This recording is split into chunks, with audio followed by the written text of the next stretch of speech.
मनपसंद शख्स अगर हर मर्ज की दवा है तो दूसरी तरफ डिप्रेशन की सबसे बड़ी वजह भी है। कुछ लोग ऐसी अमारतों की मानिंद होते हैं जिन्हें वक्त और हालात खंडर रात बना देते हैं और देखने वाले ये कहने पर मजबूर हो जाते हैं, कभी ये बहुत खूबसूरत थी। मेरा यकीन कीजिए, आपका रोना, आपकी परेशानी और गमज़दा होने का दुख सिर्फ आपकी सेहत पर पड़ता है, किसी दूसरे शख्स पर नहीं।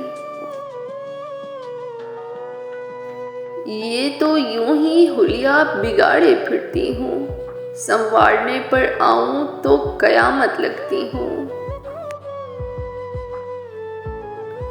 इज़्ज़ते नफ्स की बेहतरीन शक्ल वो खामोशी है जो आप ऐन उस वक्त पर इख्तियार करते हैं जब लोग आपसे धमाका खेज जवाब की उम्मीद रखते हैं।